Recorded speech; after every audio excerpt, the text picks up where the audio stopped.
تەندروستێکی باش و بەشێکی ساختانە بێن ئینشاءڵڵاوە دەخوازی لەخوای گەودەپاڕێنەوە کە ئەمڕۆتان لە هەموو ڕۆژێک پرخێر و خۆشی و پرشادی بێت. ئازان ئەمڕۆژ کۆمەڵێک پرگە و بابەتی نوێمان لەگەڵ هاوکارم کاک جەلات بۆ ئامادەکردوون دەخوازین کە سەرجەمیان جێگەی سوود و ڕەزامەندی ئەوەی عازیز بێت. سوپاسدان کرد.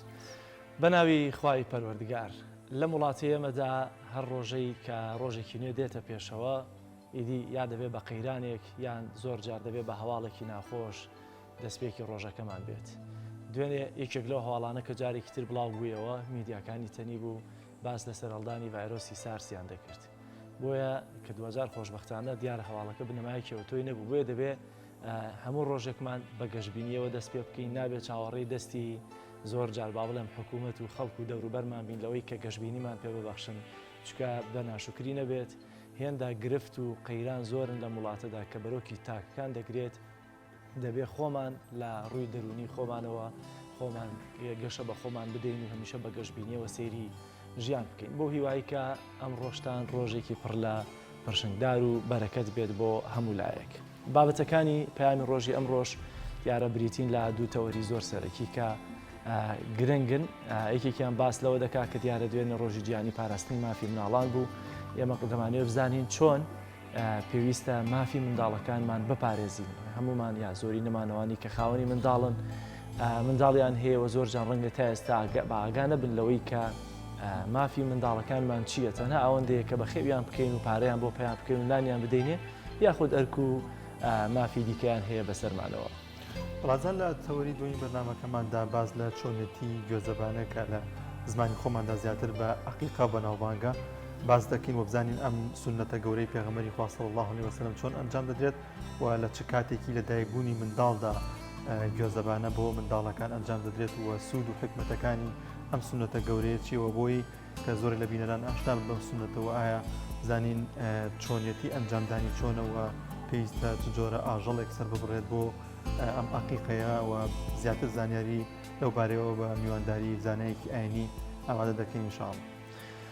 دەستپێک دەچینە لای کەشوهەوای شار و شارۆچەکانی هەرێمی کوردستان.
بازان لە تەورێکی بەرنامەکەماندا باز لە مافی منداڵان دەکەین و بزانین تا چەند گرنگە کە هەموو لایەک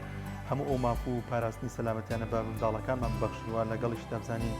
مافەکانی منتە تایبەت بە منداڵان کەی جێگیر کراوە و ئەو مافانە چین کە پێویستە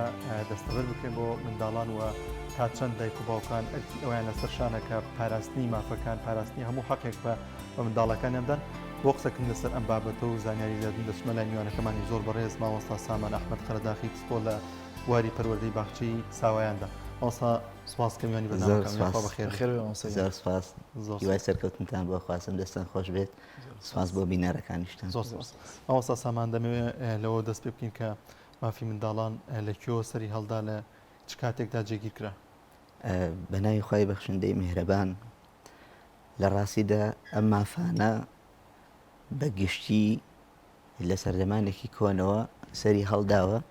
هەر لە ڕێگەی زانایانەوە پەروەردە ناسانەوە لە بواری دەرونیەوە ئەمە گرنگی پێدراوە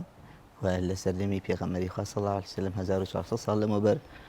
زۆر گرنگی بە مناڵ دراوە بە پەروەردەی مناڵ دراوە و چەندین ئاەتیشمان هەیە کە زیاتر گرنگی ئەدا لە بواری پەروەردە کە قورئانی پیرۆزە فەرمێ كنتم خير أمة أخرجت للناس تأمرون بالمعروف وتنهون عن المنكر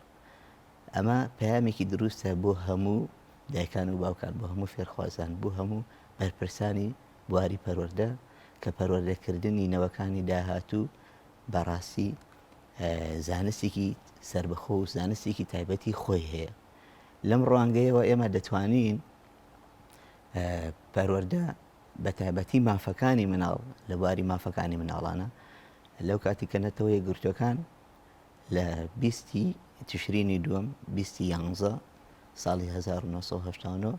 مافەکانی مناڵانە نووسیوە دوای چی مافەکانی مناڵان نووسیوە دوایەوەی کە کۆمەڵێک پێشەلکاری جەنگ و کۆمەڵێک پێشەلکاری مەسەلەن لە بواری پەروەردەدا کە لە شۆڕشی پیشەسازی و شۆڕشەکانی جەنگە جیهانەکان زیاتر مناڵ بوونە زەحیە بیران لەوە کردەوە کە ناکرێت مناڵ بەو شێوازە بمێنێتەوە بۆیە تقریبا ئەم مافانە 191 وڵات واژویان لەسەر کرد بەڵام لە دواییە ئەمریکا لەگەڵ سۆماڵ لەگەڵ چەند وڵاتێکە کە بە بۆنەی هەژاری و کە بە بۆنەی چەند لایەنێکی تایبەت کە ناتوانیوە مافی مناڵان بەرجەسە بکەن ئەم مافیان زەوت کردبوو لە دواییە واژۆکانیان کشانەوە جێگیرکردنی ئەو مافانە دوای ئەو بەروارە بۆ ئەوەی کە مافەکەی منداڵ جێبەجێ بێت تا ئێستا لە زۆر وڵاتە بڵێ لە زۆر وڵاتە کە مافی مناڵ ئەدرێت و ڕێکخراوی تایبەتیان بۆ یعنی بەرجەسەکردن لە وڵاتانەی کە یاسا سەرۆرە لە وڵاتانەی کە وشیاری هەیە تەمان وشیاری یاسایی ئەمە دوو ڕێگایە بۆ هوشیارکردنەوەی گەلان بەگشتی یعنی لەو دوو ڕێگایەوە یعنی هوشیارکردنەوە لە ڕێگەی بەرنمەکانی مەسەلەن وەکو بەڕێستان کە هوشیاری ئەدەن بە کۆمەڵگا لەسەر مافەکانی مناڵ لەسەر پێشێلنەکردنی مافەکانی مناڵ ئەمانە گرنگە لە هەمان کاتیشە بۆ پاراستنی مافەکانی مناڵ کۆمەڵێک یاسایەک دانراوە لە پەرلەمانتارەکانی لە پەرلەمانتاران لە پەرلەمانی هەموو جیهان کە ئەم یاسایانە داکۆکی کارێکی مافەکانی مناڵانە بێ بەڵام زۆر بەداخەوە یعنی کە هەندێک شتە ئەبیسی جێگەی تێڕامانە یعنی هەیە مناڵی وا هەیە ناسنامەی بۆ ناکرێت مەسەلەن زۆرێک لە کوردستانی سووریا مناڵانم بینیەوە ناسنامی بۆ نەکراوە کە یەکێکە لە مافەکانی دەستورەکانی جیهان کە پێویستە هەموو مناڵک ناسنامەی تایبەت بەخۆی هەبێت کولتوری تایبەت بەخۆی هەبێت زمانی دایکی هەبێت و لە وڵاتێکا بژیت و ئەو دەوڵەتە ئەو سیستەمە ئەو حکومەتە مافەکانی بۆ بەرچەستەکات دیفاعی لێ بکات بۆیە لە زۆر وڵاتە تەنانەت لە سۆماڵ حەوت منداڵ لە کۆی حەوت منداڵ یەکیان یان دوانیان زیاتریشان ناچنە بەر خوێندن خوێندن و نووسین مافێکە ئازادی مافێکە بەڵام لە هەمان کاتە لە زۆربەی وڵاتەکانە مەسەلەن لە وڵاتی کۆلۆمبیا و ئەمانە مناڵ بەکارە ئەهێنن بۆ ناحیەی سیاسی بۆ چەکەڵگرتن بۆ چەکداری پێکردن بەڕاستی ئەمانە کۆمەڵک مافن کە پێویستە خێزان و کۆمەڵگە لی ئاگدار بێت لە مافەکان خۆزگە بریە ئێستا نامیلکە هەبووە مافەکانی مناڵ بەسەر هەموو تاکێکی خێزانە دابشکرا کەواتەوە ئەم مافی منداڵانە بۆی کە بدرێ بە منداڵان بەشێکی لە ئەستۆی دایک و باوکە بەشێکی لە ئەستۆی کۆمەلگا و دوجار لایەنی پەیوەندیدار وەکو دەسەڵات و ئەمانەیە هەیە گرنگترینی ئەو مافانە کامن کە دەبێت بۆ مناڵ دەستەبەر بکرین و ئایا تا چەندە بابەتی پەروەردەکردنێکی دروست مافی منداڵە دەبێت پێ بدرێەوە کێ دەبێت و مافی پێ بدات دەست خۆش بێ پرسیارێکی زۆر جوانە سەرەتا کە باسی پەروەردەکەین ئەبێ بزانین پەروەردە مەفهومی چییە چه ئامانجێکی هەیە پەروەردە یعنی زانستێکی سەر بەخۆیە پەروەردە بۆتە ژیار بۆتە کولتور بۆتە حەزارات بۆتە پێشکەوتە یعنی سیمایەکی جوانی پەروەردەکاران بە شارستانێت و بە حەزارەت و بە کولتور و بە زمان و بەو ئازادی کە ڕەخساوە بۆیە زۆر زۆر گرنگە کە مرۆڤەکان تاکەکان خێزانەکان لە ئاست پەروەردەدا هەڵوەستە بکەن لە ئاست پەروەردەدا پەروەردەکار بن پەروەردە ناز بن تا ئەو کاتی کە بە جوانی مناڵەکانان پەروەردە بکەن بێگومان پەروەردەکردنیش بە پێشەنگبوون ئەکرێت یعنی دایک و باوکێک ڕزم هەیە بۆ هەموو دایک و باوکان ئەگەر ڕازگۆ نەبێن تێگەی بە بەکردداری ڕازگۆیی نەسەلمێنن بۆ مناڵەکانیان تووشی لادان ئەبێ نازانن چۆن ئەم ڕازگویە بەرجەستە بکەن لە ژیانی خۆیاندا بە هەمان شێوە ئەمانەتدارێتی بە هەمان شێوە بەکارهێنانی زمانی ڕێز زۆر گرنگە لە کۆمەڵگا لە ناو خێزانەکاندا نابێ ئەنۆ منداڵ بکرێت مناڵ بۆ سەردەمێکی خۆی دروست کراوە مناڵ ئەگەر لە مناڵ پێناسی مناڵ بزانین بینەرانیش ڕوونکردنەوەی جوانتریان لەسەر دروست ببێ لە خوار تەمەنی 18 ساڵ بەرەو خوارەوە پێوترە مناڵ ئەم مناڵەش پەروەردەیەوێت مامۆسای بەڕێز دکتۆر کەریم قەرەشتانی پرسیارێکیان لێ کرد فەرمووی پەروەردەکەی دەست پێکەوە فەرموویت لە پێش لە دایک بوونیەوە لە پێش لە دایک بوونی یعنی چی یعنی ئەو کەسە کە دەیەوێت خێزان پێک بێنێ ئەو کەسی کە ئەوێت دامەزراوەیەکی خێزانی پێک بێنێت پێویستەکە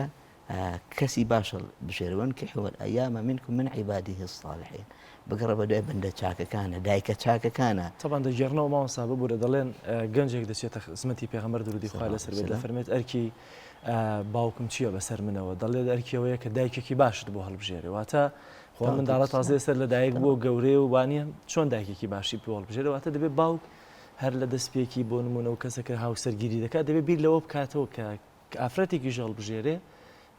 بتوانێت مافەکانی منداڵەکانی سبێنێ بپارێزەوە پەروەردەیەکی باشی بکات بەتەکید مناڵ خۆی لە خۆیدا قەوارەیەکی مرۆیی بچووکە یعنی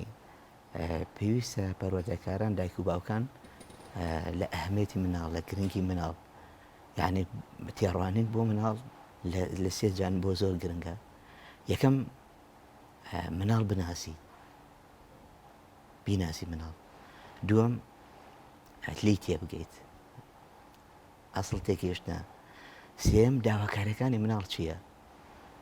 یعنی کە مناڵێک جموجوڵە کات کە مناڵێک کردارێکی بڵێن نەشیاو ئەکات دایک و باوکەکە تۆڕە ئەکات ئەتر وازانێ ئەم دایک و باوکە ئەبێت ئەم چۆنەوێت ئەو وا بکات لە هەمان کاتە مناڵ کە شتێکە کات هەڵەیەکە کات نازانێ ئەمە هەڵەیە ئەیەوێت چێش ببینێت لە مناڵی خۆی مناڵەکان بۆ سەردەمێکی خۆی دروست کراوە بێنە بەرچاوی خۆت یعنی مناڵ چێژ ئەبینە چێژ مەسەلەن ئەو دایکی کە لە کاتی ناخواردنە مناڵەکە ئەیکەشێت بە قاپەکە دەنگێک دروستەکە دایک و باوکەکە پێی ئیسعاجە بەڵام ئەو چێژی لێ بینێ ئەیکەشێت بە دەستیا تێگەی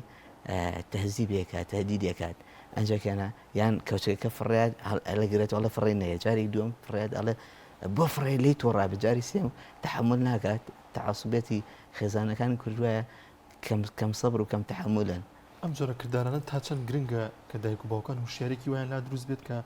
ڕێگە بدەن کە منداڵەکەی چێژ وەرگێلەوەی کە باسیەکەی زۆرجا بۆی نەبوونی وشیارەوەی زۆرجا بۆی ئەوەیە کەوا ئەزانێت کە ئەم منداڵە مێشک و ئەقلی وەکو ئەو بیرەکاتەوە وەکو ئەو ئەوەیە یاخود لەبەر ئیسراحەتێکی خۆی نایڵێ بوون و یاریە گەنجامدات مافێکی خۆی دەستە بەرکات لەو کاتەیە. بەتەکید مناڵ چێژ ئەبینێت نازانێت ئەم ئەرکە نازانێت ئەم بەرپرسیارەتیە کە جێبەجێ کات حەسی پێ ناکرد ئەمە بەرپرسیارەتی ئەمە ئەبێت چی بکات بەڵام ئەگەر جێبەجێشی کات ئەو حەزەکە چێژ ببینێت ئەسڵەکە چێژ بینینە جا ئەگەر خێزانەکان ئەگەر پەروەردەکاران ئەگەر مامۆسایان چەند ئوسلوبێکی بەکاری بێنن لە بواری پەروەردەدا زۆر گرنگە مەسەلەن ئازادیدان بە منداڵ کە ئەڵەی منداڵ ئەتر قسە ئەکات پرسیار زۆر ئەکات جوڵەی زۆر هەیە تێگەی نابێ ئینسان بێزار بێت ئەبێ سەبرێکی تحملێکی زۆر باشیە بێت ئەم ڕوانگانە ئەم بۆچوونانە ئەم بیرۆکانە زۆر گرنگە کە ئێمە ببێتە هەڵوێستی کردار لە بەرامبەر مناڵەکان چۆن لە مناڵ تێبگەین ئەوە گرنگە ئەی داواکارەکانی مناڵ چییە ئەوە لە هەمووی گرنگتە بۆیە ئەگەر پەروەردەی دروستی مناڵ بکرێت ئەبێت لە بواری هەمەلایەنەی مناڵەوە دەست پێ بکەین مەسەلەن لە بواری ئەوەی کە زۆر گرنگە تقریبا 8 جانبە لە بواری پەروەردەکردنی مناڵ لە بواری مەسەلەن عیبادات و پەرستشە لە بواری عەقیدە و بیر و باوەڕدا لە بواری ڕەوشتە لە بواری هەڵسوکەوتە لە بواری دەرونیدا لە بواری جەستەییدا لە بواری وەرزشیدا هەنی ئەمانە زۆر گرنگن کە پەروەردەکاران دایک و باوکان ئاگیان لەم بوارانە بێت هەموو حەقی خۆی هەیە مەسەلەن کاتێککە باسی جەستاکەین پەروەردەی بنیادنانی پەروەردەیەکی دروست بۆ مناڵ ئەمە دەبێت دایک و باوکان ئەوە بزانن کە مناڵ پێویستی بە لایەنی یاریکردن هەیە وە ژنگێکی تایبەتی بۆ بگونجێنێت بۆی بتوانێت یاری کات و چێژ ببینێت و هەروە بێتەوە بتوانێت ئەم مناڵە تعبیر لە خۆی کات داواکارەکانی خۆی لە یاریکردن و چێژبینی نەئەبینێتەوە بۆیە گرنگە دایکان و باوکان ئاشنا بن بە مافەکان بە تایبەتی ئەو مافانەی کە کەسایەتیان لە داهاتوودا دیاری دەکات وەک چۆن فەرمایشتەکە ئەفەرمێ قوو ئەنفوسەکم و ئەهلیکم نارە یعنی ئەمە پامێکی دروستە ئێمە مناڵەکانمان بپارێزین لە هەندێک بابەتی نەشیاو هەندێک ڕەفتاری نەشیاو هەندێک بیرۆکەی نەشیاو هەندێک زمانی نەشیاو بۆیە لانی کۆمەڵایەتی و لانی پەروەردەیی مناڵ زۆر گرنگە بۆ بەرەو پێشچوونی داهاتووی مناڵ زۆر باش مامۆستا سەبارەت بۆی کە ئەرکی دایک و باوکە لەوەی کە ئەم منداڵە بخەنە بەرخوێندن بە تایبەتی ئێستاش ڕەنگە لە هەندێک لە گوندە دوورە دەستەکان یاخود بەگشتی لە کۆمەلگای ئێمە ئەم دەستەواژەیە زۆر بەکاردێنین دەڵێن ئەم کوڕێ ئەم کچۆک و گۆچانی بەردەستی باوکێتی زۆرجار لە تەمەنێکی کەما سیر دەکەی ئەم منداڵە خەریکی شوانیە زۆرجار لەبەرەوەی کە ڕەنگە باوکەکە بە پاساوی نەبوون یاخود هەر نەشی بێت نەخرابێ بەرخوێندن کەواتە یەکێ لەو مافانەی کە خوێندنە تا چۆندە گرنگە دایک و باوک ڕەچاوی بکەن و لەم بارودۆخەشا کە ئێستا بۆ نمونە بایکۆتی یا بە جۆرە لە جۆرەکان باختی ساوایان نەکراوەتەوە حکومیەکان بەڵام ئەهلیەکان کراوەتەوە ئایا ئەرکی دایک و باوکە ئیلا دەبێت بشیخەنە حکومیەکەەوە ئەهلیەکەەوە بۆ نمونە لە کاتێکە حکومیەکە نییە لەم حاڵەتەیە هەندێک منداڵ دەچنە بەرخوێندن هەندێکیش ناڕۆن ڕەنگە هۆکارەکەی دارایی بێت بەڵام ئایا ئەرکی دایک و باوک بەگشتی چۆنە بەرامبەر بە منداڵ کە بیخاتە بەرخوێندن بە هەر جۆرێکە بێ ئەوە مافێکی سەرەتاییە مافێکی دروستە کە دایک و باوکان مناڵەکانیان هۆشیارکەن مناڵەکانم ببێنە بەر خوێندن و فێرکردن بێگومانیش هەر پەروەردە بەمانای فێرکردن و پەروەردەکردنێ بەمانای ڕەچاوکردنێ بەمانای سەرپەرشتیکردنێت بەمانای ڕعایەت دێت بەمانە ڕێنماییکردن بەمانای ڕۆشنبیریکردن دێن یعنی ئەگە مناڵ نەکرێتە بەرخێنن بێ بەشە بێ لەم مافە ڕۆشنبیرانە لەم کولتورانە مەسەلەن هەموو گەلوونەتەوەیەک بێت کولتوری زیندوو بێت بێت شارستانەتی زیندوو بێت بێت ئەخلاقی مەزن بێت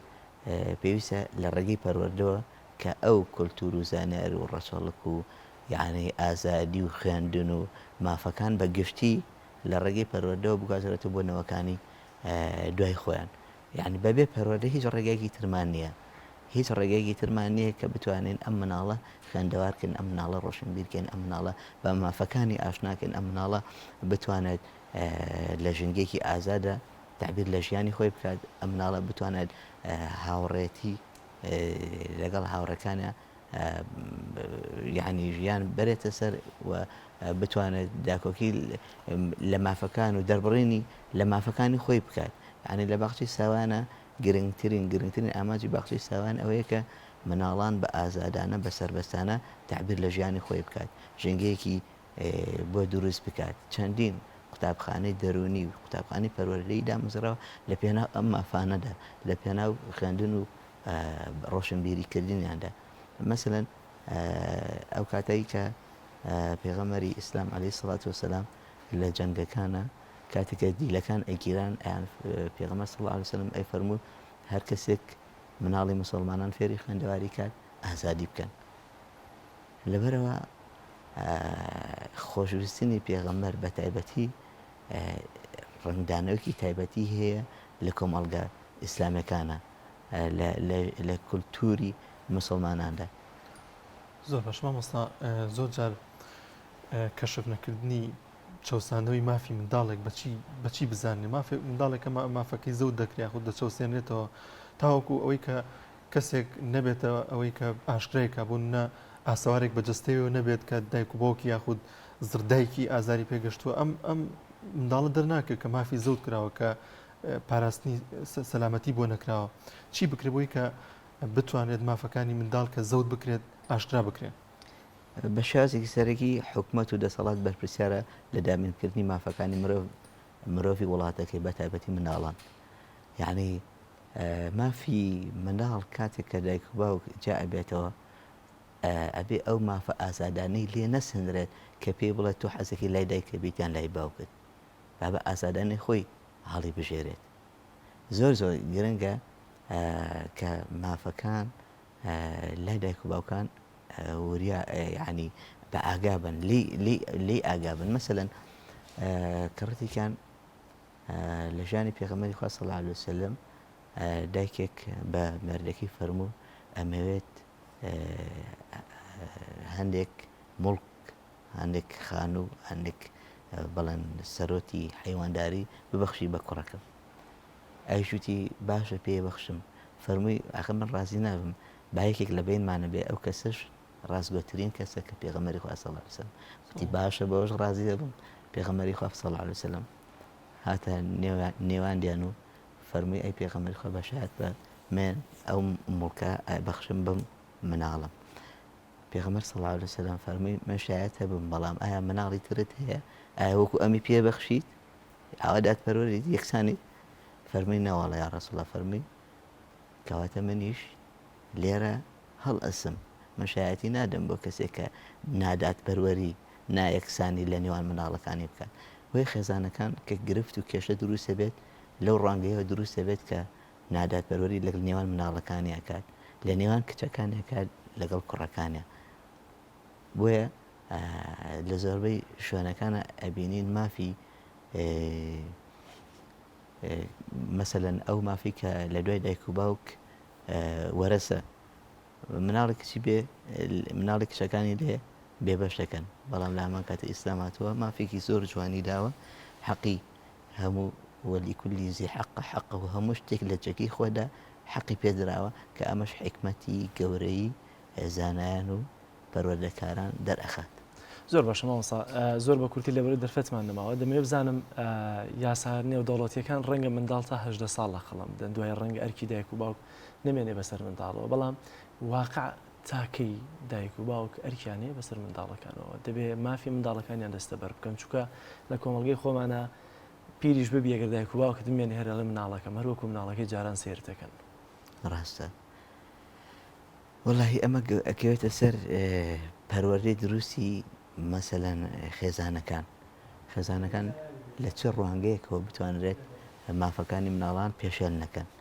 ئەم مافانە زۆر زۆر گرنگن لە ژیانی خێزاندا چونکە ئەمە داهاتووی وڵاتە ئەمە ئاهیندەی ئەم گەل و نیشتیمانەیە چۆن ئەکری ئاوە مافەکانە پێشێل کرێت. زۆر لە ڕوانگەی مێژونووسان پەروەردەکاران حتاکو لە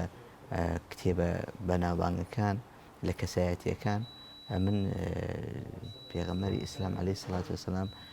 زۆر پێم عەجیب بووم کە لەگەڵ ئازاری مناڵانە بوو کە حەسەن و حوسێن کاتێک ئەکەوت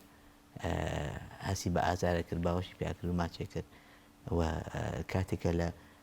سەفەرێک دەگەڕایەوە کچەزاکانی هەڵدەگرت و دائەبەزی و یەکێک لە پێش خۆی یەکێک لە دوای خۆیەوە بەسواری حوشتەرەکە هی نەکرد ئەهێنایەوە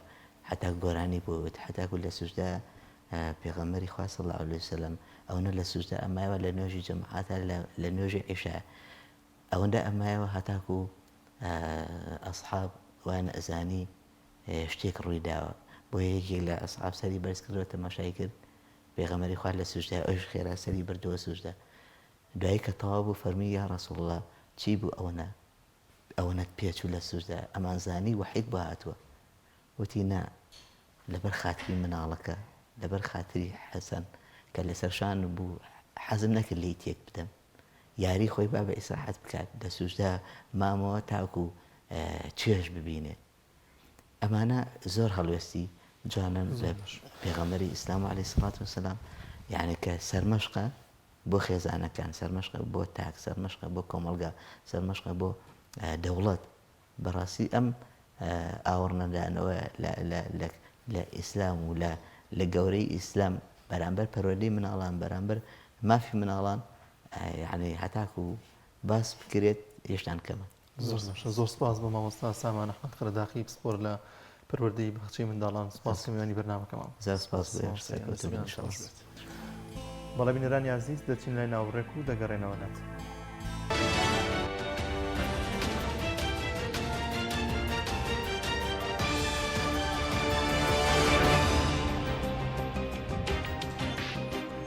بینەرانی عەزیز گرنگترین هاڵ و زانیاریەکانی ڕۆژتان پێشکەش دەکەین. بڕیاردەری لیژنەی دارایی پەرلەمانی عێراق ڕایگەیاند دیاریکردنی پشکی هەرێم لە بودجەی 2021 بەپێی ڕێککەوتنی نێوان هەرێم و بەغدا دەبێت. ناردنی پرۆژە یاسایی بودجەی 2021 بۆ پەرلەمانی عێراق نزیک بووەتەوە تا ئێستاش هەرێم و عێراق لەسەر پرسی نەوت و موچە ڕێک نەکەوتن. لە لێدوانێکی ڕۆژنامەوانیدا ئەحمەد سەفار بڕیاردەری لیژنەی دارایی پەرلەمانی عێراق ڕایگەیاند پشکی هەرێم لە پرۆژە یاسایی بودجەی ساڵی 2021 بەپێی ڕێککەوتنی هەرێم و عێراق لە چوارچێوەی دەستوری و یاسایی و کارگەڕێ داراییەکانی عێراق دەبێت. بڕیاردەری لیژنەی دارایی پەرلەمانی عێراق ئاماژەی بەوەش دەکات ئەگەر حکوومەتی عێراق لەم مانگەدا یان لە کۆتاییەکەیدا پرۆژە یاسایی بودجەی ساڵی 2021 ڕەوانەی پەرلەمان بکات ئەوا لیژنەکەیان پێویستی بۆ بە مانگێک بۆ 45 ڕۆژ هەیە بۆ تاوتوێکردنی پرۆژەکە. ئەم ساڵ ناردنی پرۆژە یاسایی بودجە لەلایەن حکوومەتی عێراق بۆ پەرلەمان دوا کەوتووە. بەپێی پەیڕەوی ناوخۆی پەرلەمانی عێراق دەبێت هەموو ساڵێک حکوومەت تا کۆتایی مانگی دە پرۆژە یاساکە بنێرێتە پەرلەمان. پەرلەمانتارێکی کورد ڕای دەگەێنێت کە زیاتر لە 100 پەرلەمانتاری عێراق پشتیوانی پرۆژەی گواستنەوەی موچەی فەرمانبەرانی هەرێم بۆ سەر بەغدا دەکەن. ڕێبوار کەریم ئەندامی ئەنجومەنی نوێنەرانی عێراق لە ژماری خۆی لە تۆڕی کۆمەڵایەتی فەیسبوک بڵاوی کردەوە کە زیاتر لە 100 ئیمزا لە ناو پەرلەمانی عێراق کۆ کردوێتەوە سەبارەت بە گواستنەوەی موچەی فەرمانبەرانی هەرێم بۆ سەر عێراق. ڕوونشی کردەوە کە ئەمە زۆر زیاترە لە ژمارەی پێویستی هەر پرۆژەیەک کە بخرێتە نێو کارنامەی دانیشتەکانی پەرلەمانەوە. بەهۆی بەردەوامبوونی دواکەوتنی موچەی فەرمانبەرانەوە ژمارەیەک پەرلەمانتاری کورد لە بەغدا داوایان کرد کە موچەی فەرمانبەرانی هەرێمی کوردستان بخرێتە سەر بەغدا چکە سەرباری ڕەوانەکردنی موچەکانیان بەڵام حکوومەتی هەرێم موچەکانیان با لێبڕین و دوای تێپەڕبوونی چەند مانگێک پێدەدات.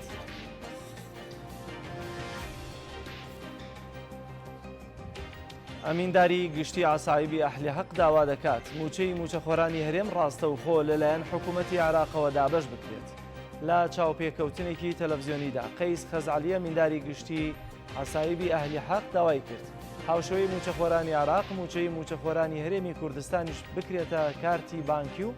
ڕاستەوخۆ لەلایەن حکوومەتی عێراقەوە دابەش بکرێت. ئەمینداری گشتی ئاسایبی ئەحلی حەق ئاماژە بەوەش دەکات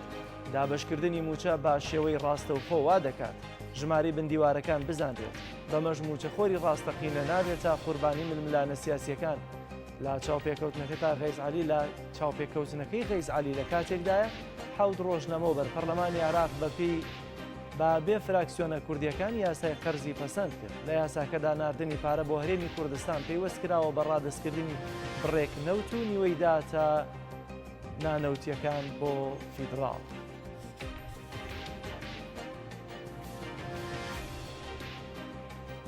لە ئەنجامی ڕووداوێکی هاتوچۆدا 3 کەس بەهۆی سووتانی ئۆتۆمبیلەکانیانەوە سووتان کە دوانیان هاوسەر. شەریف ڕەحیم جێگری بەڕێوەبەرایەتی تەندروستی چەمچەماڵ ڕایگەیاند ڕووداوەکە لە ڕێگەی گۆبتە پاقجەلەر لە نێوان دوو ئۆتۆمبیلی جۆری پیکاب و ئۆپڵ ڕوویداوە.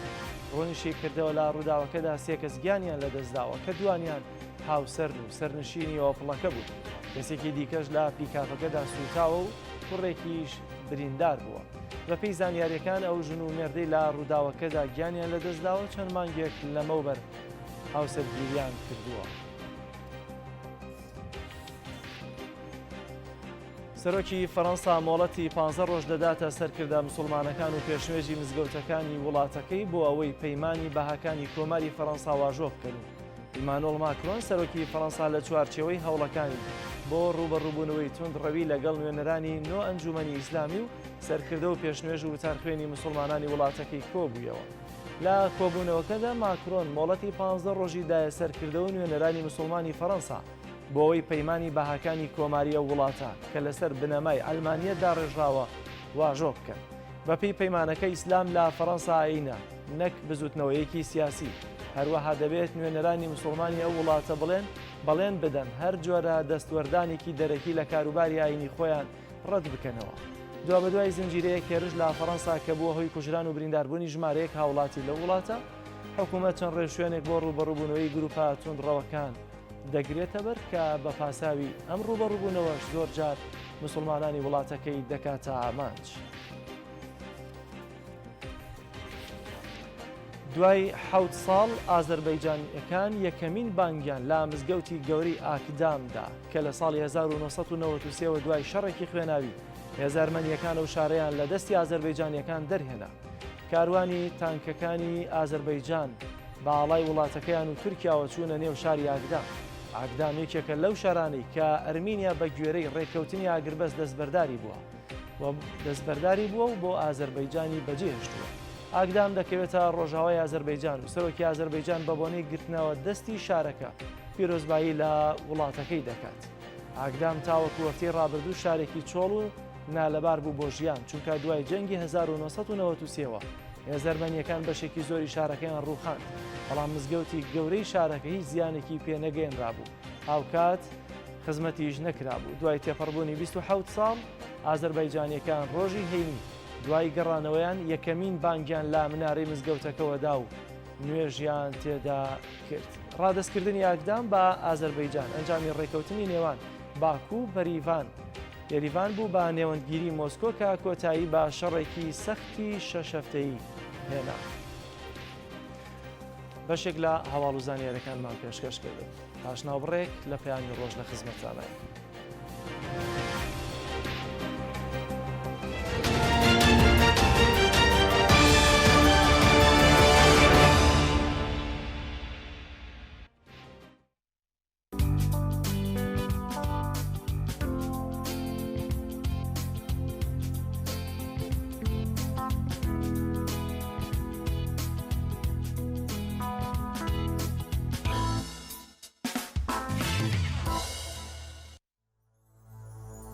سڵاتانە ببینێرانی عزیز بۆ زانیاری زیاتر لەسەر شار و شارشەکانی هەرێمی کوردستان دەچین لای تۆڕی پەیامبەرانمان سەرەتا دەچینە پارێزگای سلێمانی لای ڕامیار عوسمان. ڕامیار سڵای خوا لێبێت. دوای زانیاریەکانی پارێزگای سلێمانی چین؟ بەڵێ سڵاوی خواتان لێ بێ دانیار ئێمە ئێستا لە یەکێک لە گەڕەکەەکانی شاری سلێمانین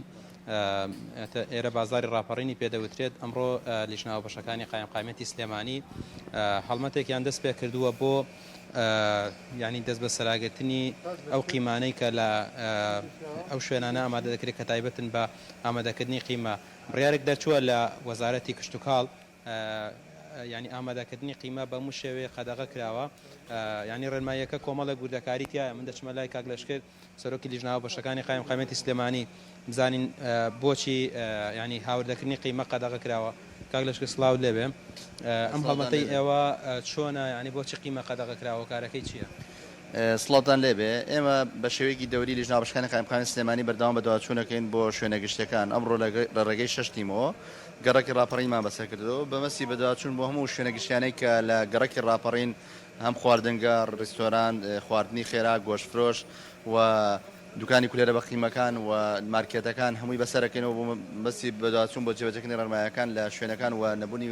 خۆراکی ناتەندروست و مەرجی تەندروستی بەنسبەت قەدەغەکردنی قیمەوە بەڵێ وەزارەتی کشتتوکاڵ بڕیای لەسەر قەدەغەکردنی قیمە داوە بەڵام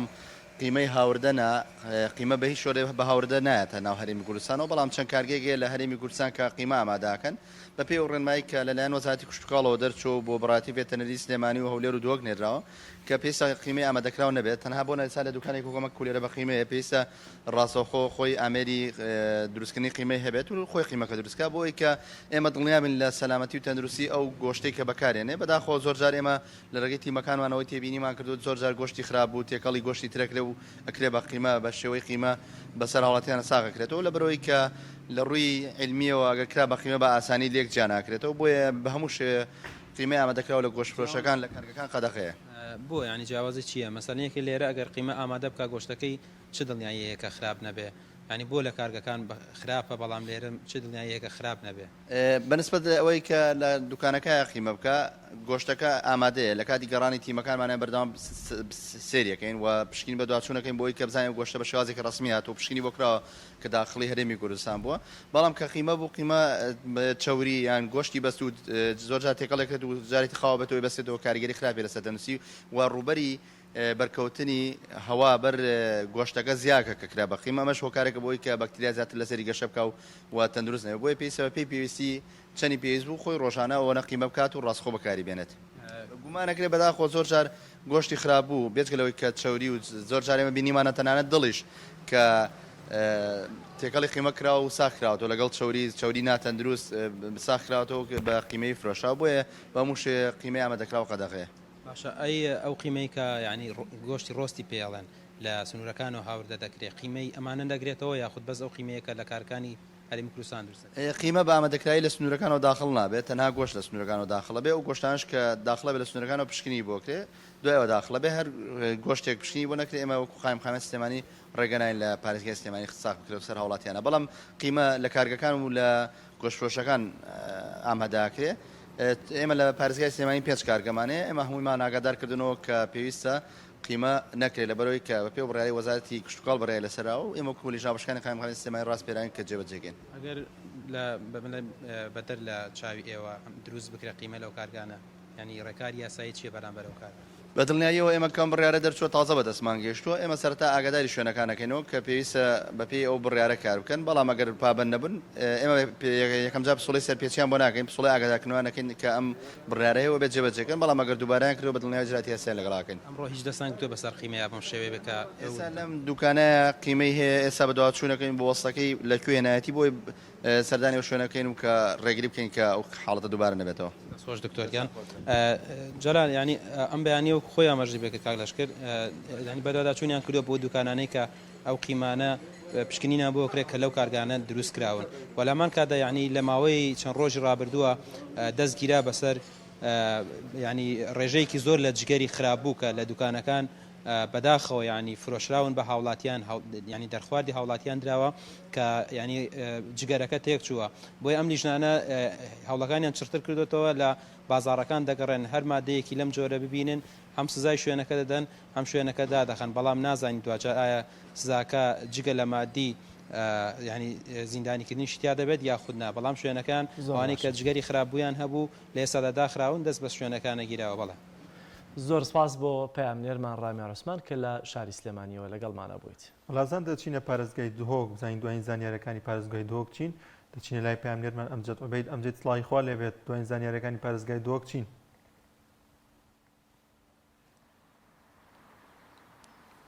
بله صلوات خودلتا و بینرد کانال اسمانی پیام بن و کودیار یعنی کیسه کل دهو کینو که گرم بوی اوجی کیسه که چه کود بیشتن کود از درجه حوالا دست درجه سکسیل سر من هاتیه کرن شلای سروکی رخروا که و بجین کیسه که چه نو که کیسه که گرمل پاریزگاه دهو کل ویده وره لی حتی نو که او بجین چندین بسیار هنه آن چندین هماین بسیار هنه کیس نیارونه وکو پیتوی اجبر که او که چند بجیتن طبعا یا گیرن که او بجین افریدانه هبو دو ماهی که سال 2018 ود گریتن یعنی بری 2 ساله او چه بویه اف که چه کوب مره مهنده کو داخازا کارید کتن شرک خراوید چته ویرو بو هنده کو کاره که ور بگریتن بیشتن کشلای سروکی رخرای و حوالا دست درجاست که سیل سر من تیتا کرن اجی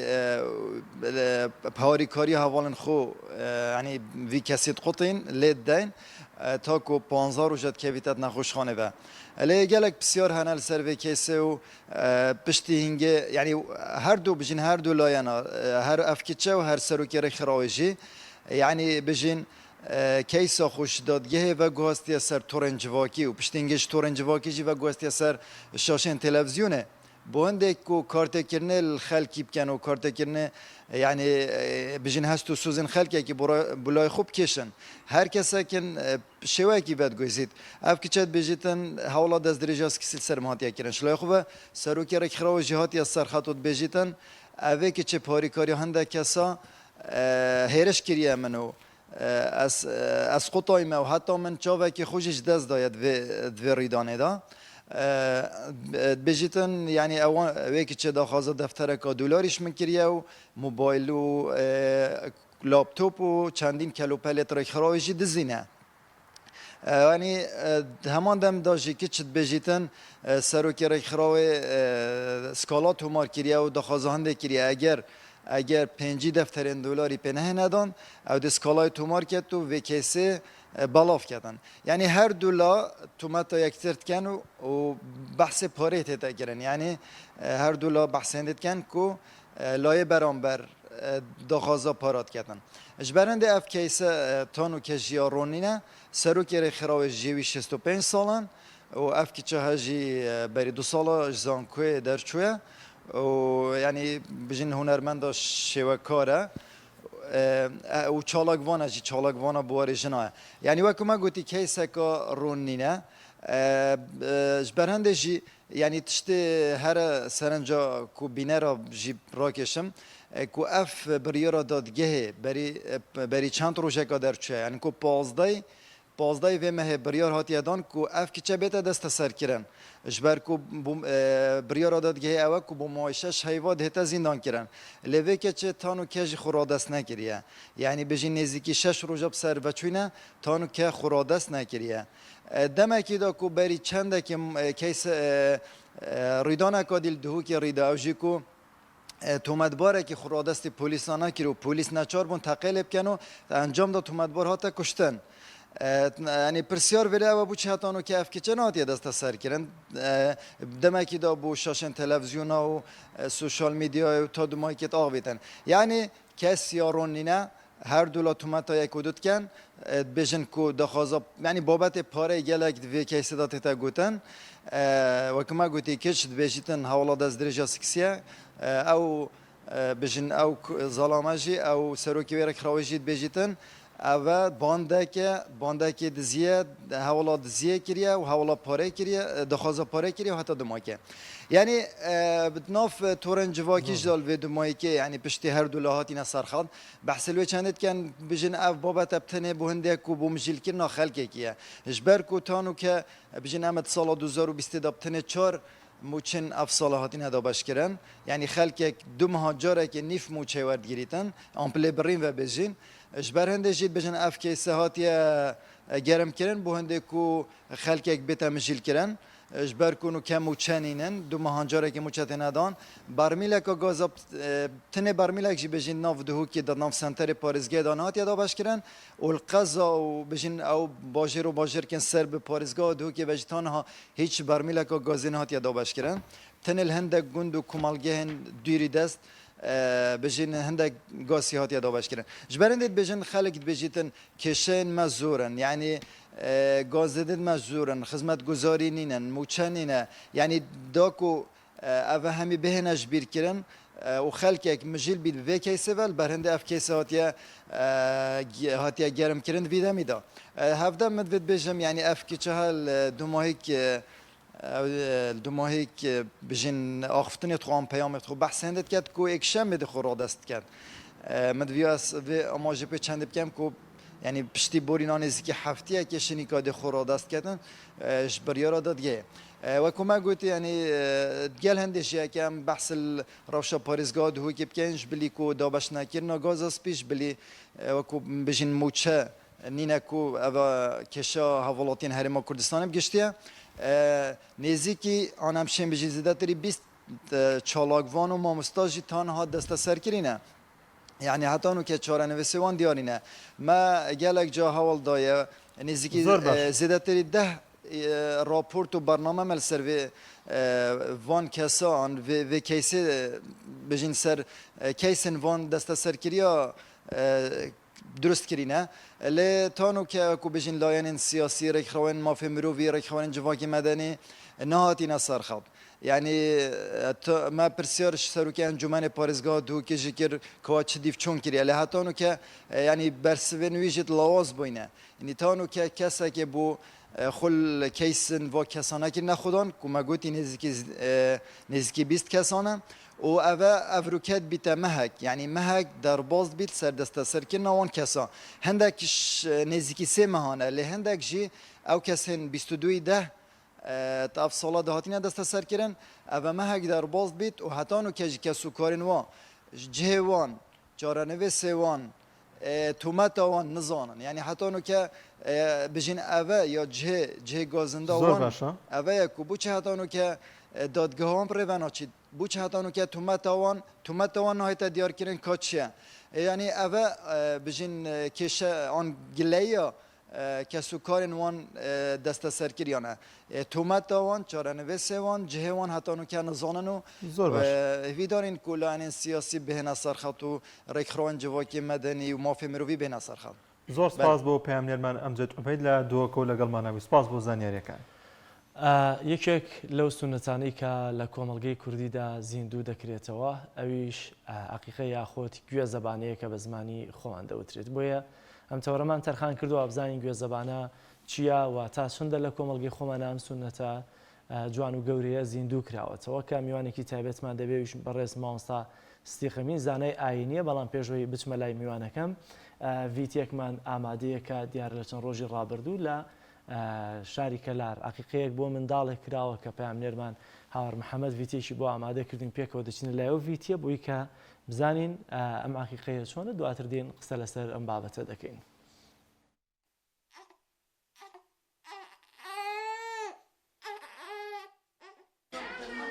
وەزی باوکشی بدا ئینشاڵڵا.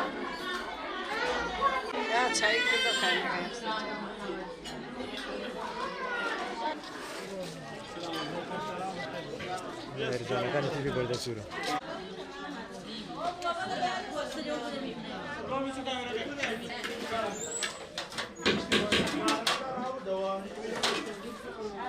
بنای خۆی گەورە میهرەبان تەوان گوێزەبانە سنەتێکی پێغەمبەر عەلەیهی سەڵاتو وەسەلام بۆ پێویستە زیندوو بکرێتەوە. گوێزەبان لە ڕۆژی حەوتەمە بۆ مناڵە کرێ کە سنەتە چەند شتێک بکرێت لەوانە مناڵ لە ڕۆژی حەوتەمە ناو ئەندرێ یعنی چەند پێشتر مشاورەش کرا بەڵام بەبێ ڕۆژی حەوتەم بڕیار بدرێ بۆ ئەوەی کەوە ناوی چییە دوایی سەری ئەتاشرێ ئەو حەینەیە و دووە سنەتیش وایە لە ڕۆژی حەوتەمە ئەو مناڵە پاک بکرێتەوە بشۆرێ و بۆ کۆڵی مەلێ بدرێ و هەروەها یەکێ لەوانەی کە شتێکی زۆر گەورەی لە مەسەلەی گوێزەبانەیە مەسەلەی سەربڕینی حەیوانە لە پێناوی خوای پەروەردگار و دوایی داوەتکردنی خزم و کەسوکار و دراوسیەوانە بۆ ئەو داوەتە ئەوە کە پێوتێک گوێزەبانەیە بە عەرەبی پێوتێ عەقیقە ئەمەش کە بۆ کوڕد و حیوان سەرە بڕێ بۆ کچیش حیوانێک سەرە بڕێ ئەمە سنەتی پێغەمبەر عەلەیهی سەڵات وەسەلام و بۆ پیشاندانی ئەوەی کەوا وەکو شکرانە بژێریەک بۆ نعمەتەی خوای پەروەردگار کەوا مناڵێکی بۆ ماڵە بەخشیوە کە مناڵێتە هۆی خۆشی ئەو خێزانە و ئەندامێکی تازە تێدا ئەو خێزانەوە و بۆ دەربڕی سوپاسگوزاری خوای پەروەردگار سەر نعمەتە ئەو سنەتانە هەیە و پاداشتی گەورەی لەسەر ئەگەر بێت و کەسێک مناڵی هەبێت خوای پەروەردگار مناڵی پێ ببەخشێت کەوا ئەو شتانە بکە.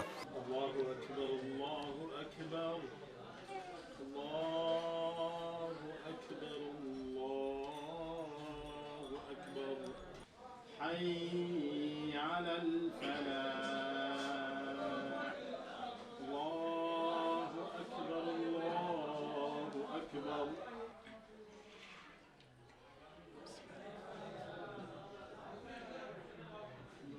ما شاء الله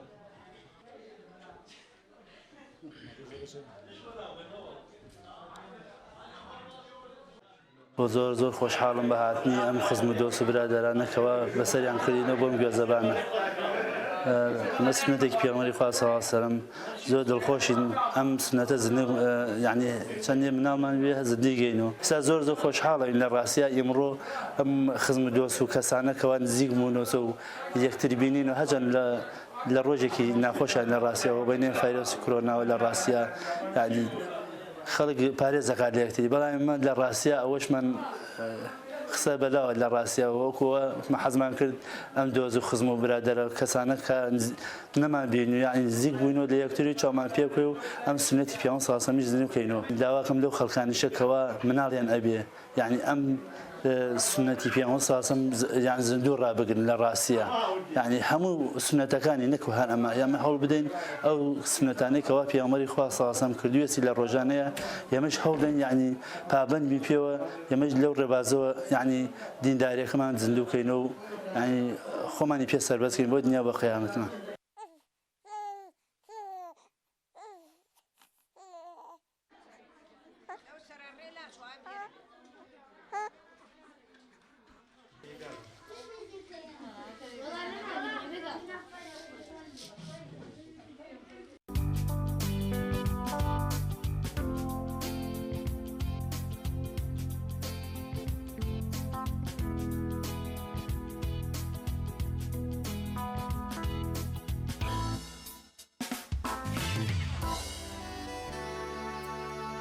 دەچمە سەر ناوەڕۆکی بابەتەکە مامۆستا زۆر سواز بۆ دەرفەتە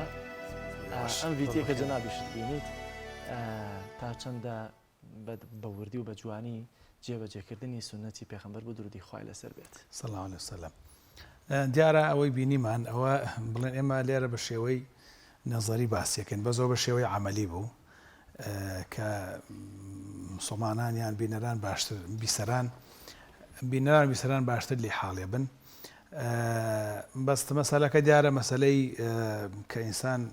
خۆی تەعالا مناڵ ئەبەخشێ بە خانەوادەیەک دیارە زۆر لەوە زیاترە طبعا ئەوەی کە لێرە ئێمە بینیمان ئەوە جزئێک بولەوە جا بچینە سەرەتا طبعا مەسەلەی گوێزەبانە کە لە کوردای پێڵێن گوێزەبانەیان لە عەرەبی عەقەی پێڵێن ئەمە طبعا سنەتە لە دینی ئیسلامە لە دینی ئیسلامە سنەتەوە بە تایبەتی پێغەمبەر صلی الله علیه و سەلەم گرنگی پێیاوە بە تایبەتی بۆ ئیمامی حەسەن و حوسەین حەیوانی سەر بڕیوە بەڵام دیارە هەر حەیوان سەربڕینەکە حیساب نیە لێرەیە حەزم لێ تۆزێک بچینە ناوڕۆکی ئەو مەوزوعی گوێزەبانە دیارە گوێزەبانە بریتە لەو مەڕاسیمەی کە ئینسان جێبەجێیەکە کاتێک خۆی تەعالا نیعمەتێکی پێبەخشێ کە مناڵە دیارە ئێمە هەر کاتێک خۆی تەعالا نیعمەتێکی پێبەخشین مەسەڵەن خان و سەیارە بڕوانامە هەر شتێک خۆی تەعالا نیعمەتێکی پێیان پێویستە شکرانەی خوا بکەین سپاسی خوا بکەین و مناڵ کە خۆی تەعالا پێمانە بەخشێ دیارە ڕەنگە لە هەموو شتێک گەورەتر بێ یعنی هیچ نیعمەتێک ناگاتە مناڵ و بە تایبەتی من خۆم یعنی بە تەجربەی ژیان و بە ئەزمون کە دیومانە ئەو کەسانی کە بە تایبەتی لە ژیانیانە مناڵی تیانە بەڕاستی وازان هیچیان نییە کابرا هەرچەندە دەوڵەمەندی وەزعی باش بێ ئەگەر مناڵ لە ژیانێ نەبێ خانەوادەیەک پێی وایە هەر هیچی نییە یعنی من خەڵکم بینیوە خانووی فرۆشتووە بەس فیسەبیلەوەی کرێتی مەسرە بەڵکو مناڵی بێ ینی بەم شێوازەی کە ئێستا ئەو شێوازەی کە بەکارهێنرێ مناڵی بروی ئەمانەی ینی خانووی فرۆشتە بۆ ئەوە بۆیە ئێمە هەرێک لە خانەوادەیەک کە عیلەیەک دروست ئەبێ و عیلەیەک پێگەێن و مناڵیان خۆی تاالە بە ئاسانەداتێ بەڕاستی باس بکەن بە نعمەتێکی زۆر گەورە چونکە چ شتێک لە مناڵ گەورەترە خۆی تاالە بدات ینی لە ئینسان خۆی تاالە ئینسانت پێبەخشێ ئیتر لە هەموو شتێک بەدڵنیایەوە گەورەترە بۆیە ئەبێ ئێمە سەرەتاز بەو نیعمەتە گەورەیە بکەین کە خۆی تاالە یعنی گەورەترین نیعمەتی پێبەخشین هەر خانەوادەیە کە مناڵی پێ ئەدرێ و هەر خانەوادێکی نەیبێ ئەنجا ئەزانێ بەڕاستی ئەزانێ کە چەند زەحمەتە بۆیە ئەوانەمان کە بە ئاسانی خۆی تاالە مناڵی پیاوین ئەبێز بە نیعمەتێکی گەورە بکەین تەمەن لە مقابل ئەم نیعمەتەیە ئەوەیە کە ئینسان سپاسی خواکەین سپاسی خواکەین بەو شوەیەکەوە ئەو مەڕاستیمە جێبەجێ ئەکرێت ئەنجا طبعا ئێمە هەر کورتی نەکەین لە مەسەلەی حیوان سەربڕینەکە دیارە ئێمە پێشەکی سەرەتا مناڵ کە لەدایکە بێ ئەو کاتێک لەدایکە بێ چەند سونەتە ئینسان جێبەجێ بکە کە لەدایکە بێ کە لەدایکە بێ سونەتە لەو لەحظا کە لەدایک ئەبێ ئەوەیە کە کەسێکی چاک بە تایبەتی کەسێکی چاک هەلی خێر بانگ و قامەتی بەسەراوڵانە بانگ و قامەتەکە لە حوتەم ڕۆژاکە ئاکرێ خۆی لە ئەوە سونەتە دوایش ئەبێ بەڵام ئەمە لە سەرەتایە ئەوەیە کە بانگ و قامەتی بەسەر گویا بگوترێ بەسەر ڕاستیە گوێی ڕاستی بانک بەسەر گوێی چەپیشە قامەت بۆی کە یەکەمین وشە یەکەمین کەلیمە کە پێویستە داخلی مێشی ئەو مناڵە ببریتی لە باسی عەزەمەتی خوا خالیق و بەدیهێنەرەکەی یعنی یەکەمین وشە کە داخلی مێشکی بێ بریتی بە لەوەی کە خالی خۆی پێ بناسێندرێ پەروەردگاری ئەو کەسی دروستی کردو ئەو کەسەی هێناوێتە ژیانی پێبەخشیوە ئەوەی بەگوێیا بدرێ وطبعا ئینسان فعلا کە لەدایک بێ ئەمە سونەتە بکە لە وفاتیژەکە هەر ئەوە سونەتە کە وفاتیژەکە خەریکە لە سەرمەرگایە سونەتە لا إله إلا الله محمد رسول الله بڵێ و تەوحیدی خوا و ناوی خالق و بەدیهێنەری خۆی بێنێ بۆ ئێمە هەر لە سەرەتای لەدایک بوون و لە دنیا دەرچوونیش هەردوو وێزگەکە وێزگای دایک بوون وێزگەی دەرچوون هەردووشی بەوە بێ بۆیە بانک سونەتە بانگ و قامەت ئەمە کوتمان لە سەرەتایەکە لەدایکە بێ سونەتە دەمی شیرین بکرێ بە شتێک ئێتەگە خورما هەبێ خورمایشی نەرم باشە ئەگەر شیرینیە چێ ماوەستا ئەوە حکمەتی بانگ و قامەتەکە تێگەشتین خۆی سەرەتا پێ سەلەم ئەوەی کردو بڵێن ئێمە وەکو مسلمانە بێ وەکو دین وەریەگرین وەکو سونەتێکی دین وەکو دین جێبەجەکەن دا لە ڕووی علمی شەوەی کە من بزانم شت هەیە ینی واری دەکە ئەم شیرینیە یعنی ئەم مناڵە زۆر سوودی لێ ئەبینێ بۆ جەستەی یعنی بۆ جەستەی بۆ بەشێ وازن لە پێکاتەی جەستەی زۆر سوودی لێ بینێ ئەو مناڵە ئەو شیرینە کە یەکەم جاچێتە ناو بڵێ ناو جەستەیەوە بۆیە لە ڕووی علمی شەو ئیسپات بووە حقیقەتەن من وردیاتەکەی نازانم بەڵام لە ڕووی علمیەوە هەیە بەڵام ئەوەکو دین و پێ سەلەم تەشریفی کە مناڵ لەدایک بۆ هێناویانە یەکەم لە حەزە یەکسەر ئیتر ناوی لێ ناو و دوعای بەسەرا خوێندووە و دەمیشی شیرین کردووە ئەمە دووەم شت ئەنجا ئەمە بڵی کە لەدایکە بێت طبعا هەندێک دوعاش هەیە هەر بەسەرا خوێندرێ ئاەتە کورسی و قل الله أحد ناس فلق و ئەمانەشی بەسەرا خوێندرێ ئەنجا ئەمە بڵێن لە سەرەتایە ئەنجا کە چوینە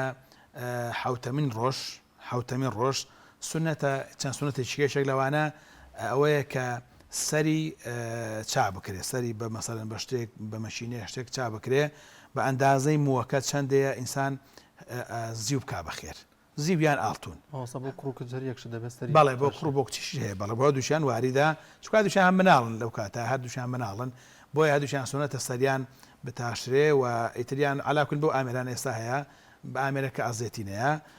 بە ئەندازی مووەکە ئاڵتونیان زیو بکرێ بەخێر کە ڕێژەیەکی کەمە من پرسیارم کردووە حدودی 15,000 ینی باە ئەوەندەیە وەزنەکەی چ بکە کەمە مەگەر دایک و باوکە مناڵەکەیان ماشەڵڵا خژی زەری زۆر بێت و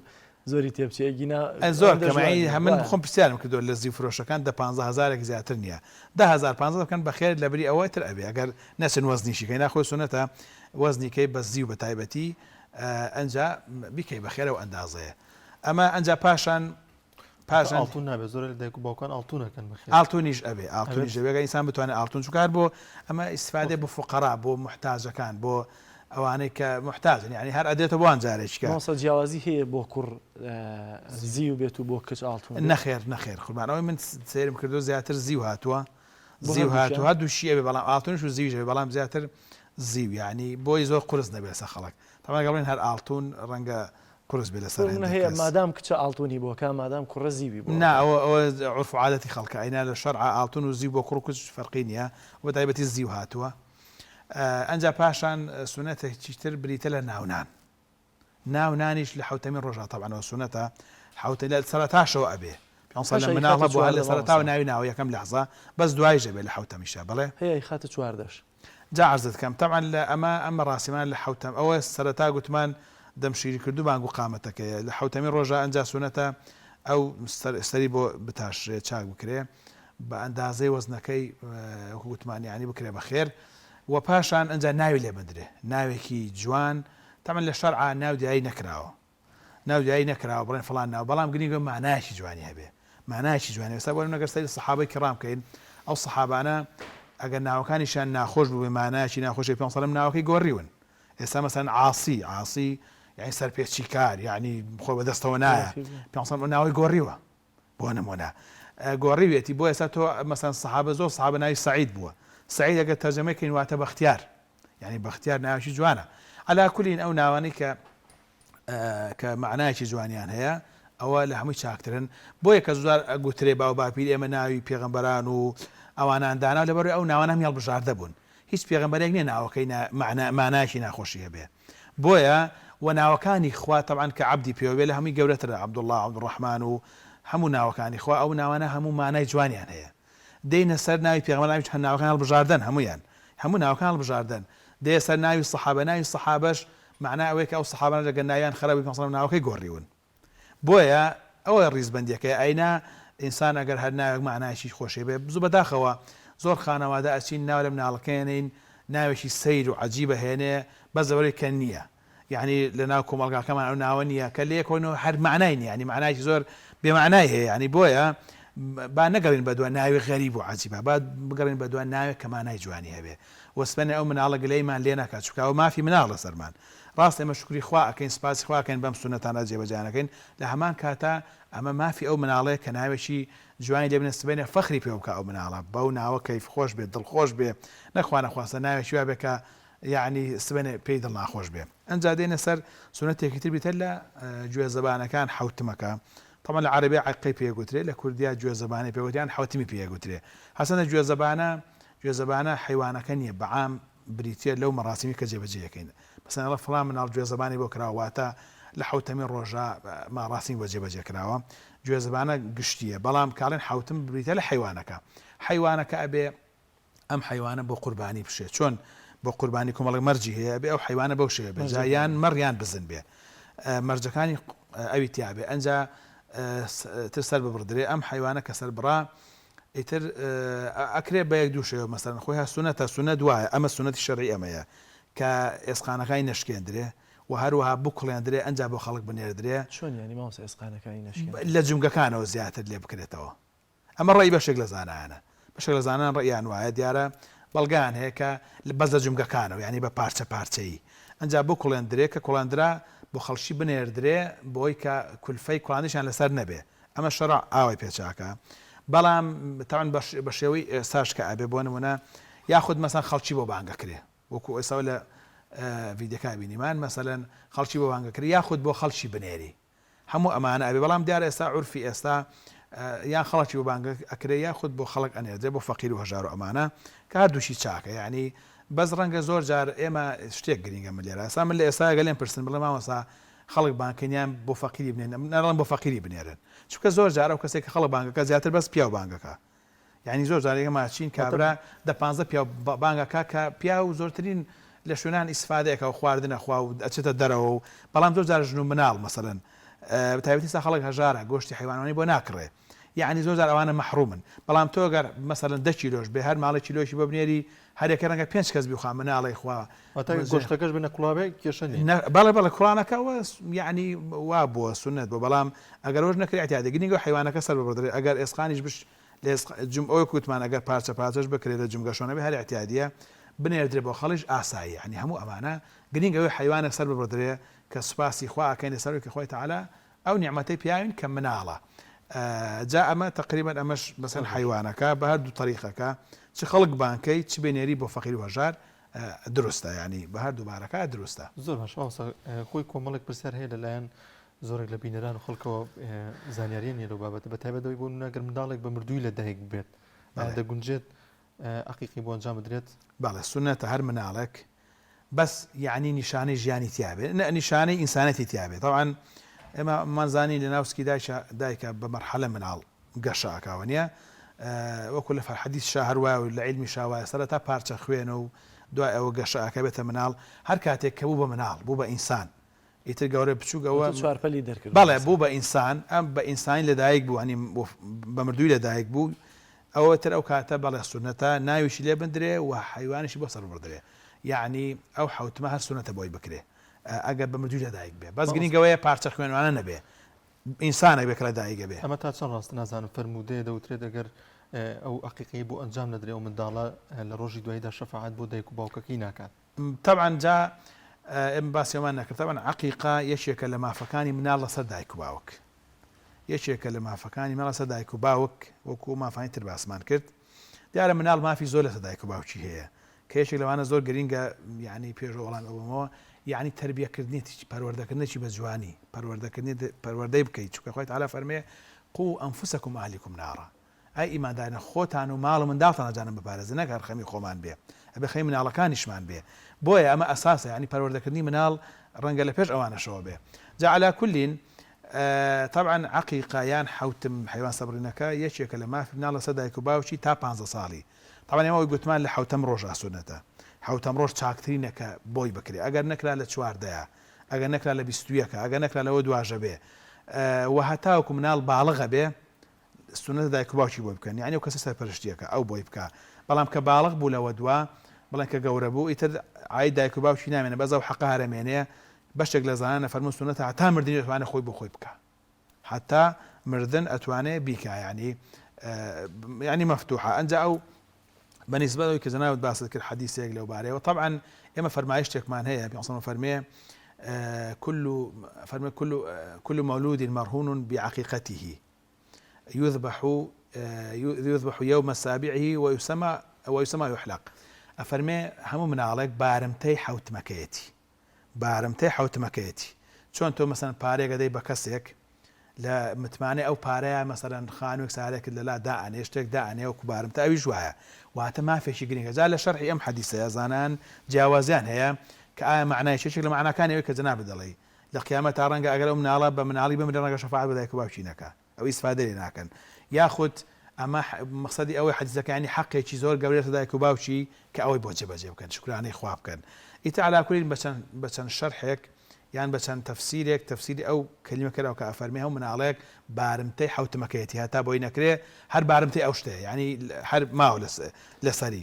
جا بۆیە ینی قسەکە ئەوەیە تەئکید دەکاتەوە لەسەر ئەوەی کە ئێمە ئەو حیوانە سەر بڕین و ئەو مافە بە ئەو مناڵە جێبەجێ زۆر باش مامۆستا فەرقی هەیە لەوەی کە چەند حیوان بێت بۆ کوڕیا بۆ کچ و دەمەوێت جارێکی تر بۆ بیرهێنانەوە مەرجەکانی ئەم حیوانانە دەبێت چی بن بەڵێ طبعا بەنسبەت مەرجەوە طبعا وەکو گوتمان حیوانەکە بێ وەکو حیوانی قوربانی بێ بۆ نمونە مثلا ئەگەر حیوانی سپی بێ طبعا على الأكثر ئەوەیە کە حیوانەکە مثلا یان بزن بێیان مەڕ بێ حیوانی ڕەش یان حیوانی سپی طبعا حیوانی سپی کە مەڕە باشتر وایە ساڵێکی تاوا کرد بێ و ساڵێکی تاوا کرد بێ بزنیش 2 ساڵی تاواکردمە باشەکەیەتی ئاڕایتر هەیە کە بزن ئەگەر 2 ساڵ کەمتریش بێ ئەبێ مەڕیش کەمتر بێ هەر ئەبێ بەڵام باشترەکە وایە مەڕەکە ساڵی تاوا کرد بێ بزنەکەش 2 ساڵی تاوا کرد بێ و مەرجەکانی ئەوەیە کە بۆ نمونە گۆشتی هەبێ عیب و عاری نەبێ نەخۆش نەبێ لە ڕوو لاواز نەبێ مثلا عیب و عاری نەبێت چاوشتی کوێر نەبێ مثلا بەو شێوەیە حیوانێکی ڕێک و پێک و گۆشتن و بێ عیب و عار بێ بەو شێوەیە بێ ینی تقریبا قوربانی ئەوەی بە هەمان شێوە بێ ئەنجا بەنسبەت ئەوەوە تاانە ئێمە مثلا 2 جۆر فەرمودەمانەیە لە هەندێک فەرمودا هاتووە کە یەک حیوان بۆ کوڕیش و بۆ کچیش لە بعضە فەرمودا هاتوو بۆ کورد و بۆ کچ دانەیەک ئەوەش هەیە بەس مەسەڵەن خودی خۆی بۆ ئیمامی حەسەن و حوسەین کە بۆی کردوون یەکێک حیوانی بەسەر بڕیون یعنی ئێستا مە بەڵاوە لای خەڵک کورد و کچی یەکدانە بەڵێ ئەمە هەیە لە ژمارەی فەرمایشتا هەیە بەس لە هەمان کاتە ژمارە فەرمایشی شەیە کە یەکدانە بۆ کوڕ و بۆ کچی مناڵەکانی خۆی کردوێتی یا بەس بۆ حسێن و ئەوەکەوەی ئەوی مەشهور بۆ حەسەن و حوسەینی زیاتر مەشهورە بۆ مناڵەکانی خۆی ئەوانێکی یەک ئاژەڵی حقیقەتە من نەمدیەوە بەس عەلا کولین وەکو عەرزم کرد ژمارەك فەرموودە هەیە بە هەردوو بارەکەیە ئەنجا حەزم لە حکمەتی ئەوش باس ڕەنگە زۆر کەس پرسیار بێ لای ئەمە جیاوازیە لە بینی کوڕ و کچە ئەمە طبعا ئەمە بۆ چیە گەڕێتەوە ئێمە مەسەلەن کوڕ و کچ نابێ هەر ئەو لە حەزە حسابین کە لە دایکە بێن کە حیوانەکەی بەسەر بێ دوای سیرکەین یعنی شەرعەن دوایی ئەم کوڕە ڕاستە دوو حیوانی بۆ ساڕ بەدراوی لە چەند حەدیثێکە هاتووە ئەیناوەکو کز وایە مەسەلەن هەریەکدانە ئەمە لە داهاتووشە طبعا لە داهاتووە ئەرشی دایک و باو لەسەر کوڕە لەسەر کز نییە یعنی سبەینە کە گەورە بوون ئەبێ ئەم کوڕە دایک و باوکی بەخێوکە ئەگەر 10 ساڵ بێ و 20 ساڵ بێ ئەرچی کوڕەکەی نەک کچەکەیە هەمومان نەزانین یعنی ئەوە واردە و ئەم کوڕە سبەینێ مەسەلەن ئەبێ لەسەر ئەستۆی خۆی مەسەر ماڵمداڵ پێکەوە بنێ ماڵمداڵ بژێنێ بەس ئەو کچە شوئەکە و ئیسیفادەی مادیژەکە بەس مەسەلە ئەوەی دایک و باوکەکە ئەوەی گەڕێتەوە کە لە داهاتووە دایک و باوک ئەرچیان لەسەر کوڕنگ لەسەر کرد زۆر باش مامۆستا بۆچی پێغەمبەر حەسەن بۆ ئیمامی حەسەن و حوسێنی کردووە و ئایا ئیلا دەبێ منداڵ دایک و باوک بۆی بکایە باپیر و داپیرەش دەتوانن بۆی بکەن یا خاڵ و مامەکان دەتوانن بۆی بکەن طبعا لێرە مەسەلەی پێغەمبەر کە بۆ ئەوانی کردووە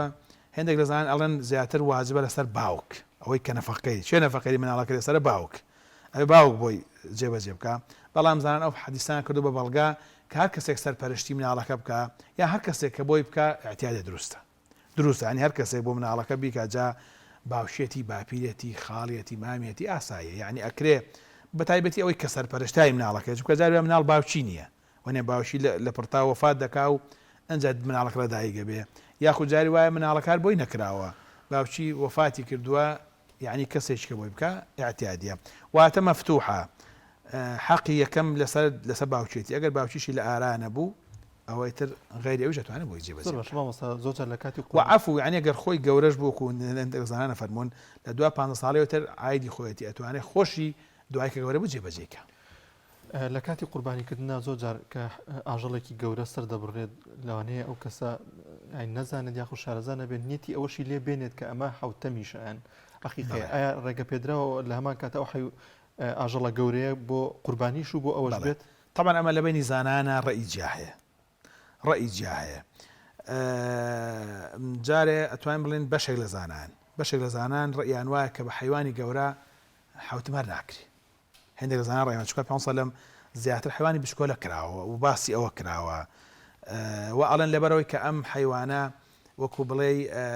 لەبری کەسەکە ینی ئەڵێ ڕاست بێ ڕاست یعنی تۆ لەبری مناڵێک ئەبێ حیوانەکە لە مقابل ئەو بێ فیدای ئەو بێ بۆیە هەندێک لە زانان ڕیان وایە بەشێک لە زانان ڕیان وایە کە حیوانی گەورە هەر نابێت نە حوشتر و نە وڵاخ بەڵام جمهوری عولەما لەسەر ئەوەن کەوە حیوانی گەورەش ئەبێ حیوانی گەورەش ئەبێ ئەنجا کە حیوانی گەورە ئەبێ ئەکرێ ینی ئەوەی تۆ جەنابێت ئەڵێ بەعنی بەشێک لە زانان ڕیان داوە کە دروستە مەسەن کە ئینسان ئەتوانێت مەسەن حیوانێکی گەورە بۆ حەو مناڵ بکە بە حوتم یاخود لە کاتی قوربانە دوسێ بەشی بکە بە حوتم دوسێ بەشی بکە بە قوربانی مەسەلەن بەس ئەوە ئیتفاقی زانان نیە ئەوە جێگای مشتومڕی زانانە ئیتر ئەفزەل وایە باشتر وایە یعنی باشترەکە وایە کە ئینسان بۆ ئیمکان بێ مناڵ یعنی حیوانێک سەر بەخۆی بەسەر بۆ درەجا مەڕیان بزنە مناڵەکە بچووک بۆیان گەورە بووە لەبەرەوەی ئەو مشتومڕە هەیە خلاف لە بنی زانانە هەیە کە حیوانی گەورە دەگەڵن هەر نابێ بەس جمهور ئەڵێن ئەبێ وهندێکی ڕیان وایە یعنی خلافی تایە الحاصل مامۆستا هیچ دەرفەتمان نەماوە زۆر بە کورتی ئەوەندێکی وەکو مامۆستایان ینی لەم بارەیە پرستان پێکرێ هاتەنان ڕەنگە زۆر جار بانگێشتان بکەن بۆ ئەوەی کە بانگ و قامەت بەگوێ مناڵەکانە بدەن تا چەندەم سونەتە لە کۆمەڵگەی خۆمان هەستە زیندووە کرێتەوە ئەم سونەتە دیارە لە کۆنا هەبوو باو باپیری ئێمە چکە باو باپیرمە توانی بێتیان یعنی لە ئیسلامە چیان بۆ کرابێت جێبەجێیان کردو سونەتەکانی دینی ئیسلام بەڵام زەمانێک تقریبا نەمابوو حقەتەن یعنی فترێک بە حکمی ئەوەی زۆرفی اقتصادی ئەوانە نەمابوو بەس خۆشبەختانە حملە ئێستا لە ئێستا شکر بەرەو زیندوو بوونەوە چووە یعنی لەم چەند ساڵا بە تایبەتی ئەم چەند ساڵێکە زیاتر ڕەفاهەتێک ناو وڵاتی ئێمە هەبوو وەزعێکی باشە بۆ الحەمدە خەڵک ینی زۆر پێی هەستا بوو یعنی الحەمدەوە ئێستاش هەر هەیە کەم هەیە بەس پێشتر وەڵا ئەتوانین بڵێن جۆرە تەرچێک تەرک کرابوو بەس الحەمدە ئێستا وردە زیندوو بۆتەوە مامۆستایانیش باسیەکەن و تر خەڵکی ژوورە شارەزای پیا کردو و سپاس بۆ خۆی گەورە و ئێمە تەمەناکەین خۆی تعالی هەموو سونەتێک زیندوو کاتۆ ناومانەوە ئێمە ببینە ئەداتێک بۆ زیندووکردنەوەی چووکە بەڕاستی هەموو سونەتێک ئەبێتە مای خێر و خۆشی بۆ خەڵک یعنی شێشێک لەوانە فەقیر و هەژار ئیسفادەی لێەکە و بە دڵنیاییشەوە یعنی ئیسپات بۆ بە تەجربە هەر مناڵێک ئەو بەڕاستیمانی بۆ بکرێن ئینشاءالله داهاتووە مناڵێکی باش و چاک و ساڵح دەرەچێت ئینشاءالله زۆر سپاس بەتاڵی مناڵی هەمومان ساڵح و باشکە و ببنە خزمەتکاری دین و نیشتیمان و میلەت و وڵات و ئینشاءالله. زۆر سپاس بۆ مامۆستا سدیقەمین زانایانی سپاس کە میوانی بەرنامەکەمان سپاس بۆ ئێوە یاخۆ ئێوەش موفق بوون و سەرکەوتوو. ئایزان و خۆشەویستان بڕگەوابەتەکانی پەیامی ڕۆژمان پێشکەشکردن. سپاس بۆ بینەریتان ماڵتانەوە. هیوای کاتێکی خۆشتان بۆ دەخوازن خواتان لەگەڵ.